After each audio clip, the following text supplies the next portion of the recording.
The high-speed moving car had an accident. They got out to check. No one was inside the car. Clive took out his phone to call for help. At that moment, an alien appeared in the dark. He signaled Clive to hang up the phone. Instead, Clive got frightened by him. This alien's name is Paul. He has been living on Earth for 60 years. He just escaped from a secret base. Due to the length of his legs, he couldn't reach the brake, resulting in the accident. He and Graeme carried Clive back into the car, only to find out that Clive wet his pants. After leaving the scene, agents discovered the crashed vehicle. On the ground, they found a puddle of liquid, dipped their fingers in it, tasted it, and promptly spat it out. A bird hit their car, scaring them all. Approaching the bird's corpse, they found it dead. Paul rubbed his hands together, then cradled the bird in his palm, his expression turning somewhat pained, as if he were constipated. At that moment, miraculously, the bird came back to life. Graeme and Clive were astonished, but in the next second, Paul swallowed the bird. He just didn't like eating dead birds. To help Paul get home, they embarked on a journey across the United States. In an RV park, they met Ruth. She is a devout Christian. Paul didn't want to be discovered by her, so he hid. Ruth preached her religious beliefs, which conflicted entirely with Paul's views. He argued with her in the bathroom, emerging angrily. Ruth was frightened by him. To prevent her from calling the police when she woke up, they decided to kidnap her. But before that, they needed to retrieve Clive's passport. Paul stealthily entered Ruth's house, and just as he got the passport, Ruth's father discovered Paul. He immediately pulled out a weapon and started chasing Paul. Paul escaped back to the car with the passport, leaving behind his portrait. Matthew looked at the portrait with anger. Ruth,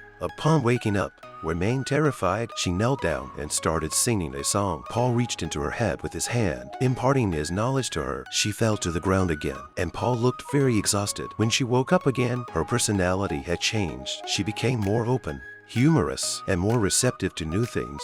Paul put his hand on Ruth's eyes, transferring her ioma into his own eyes. Paul's eyeballs turned white, while Ruth's eyes were healed. The next moment, Paul's eyes returned to normal. At the next RV park, Ruth called her father, but unbeknownst to her, the agents were listening. Realizing their location was exposed, they immediately left. Passing by a store, Clive was attracted to a toy knife. He and Paul entered the store with the intention of taking the toy knife, but the agents chasing the alien also arrived at the store. Paul quickly pretended to be a plastic mannequin. The agent picked up a magazine to read, and his colleague urged him to leave. He reluctantly put down the magazine, but remained interested in the alien mannequin. He made a gun-throwing motion, trying to scare the plastic mannequin. Paul remained calm, not frightened by him. The agent didn't give up, walked up to the mannequin, pulled down its zipper, and stuck his hand into its crotch. Paul couldn't take it anymore. He finally spoke up, insulting the agent.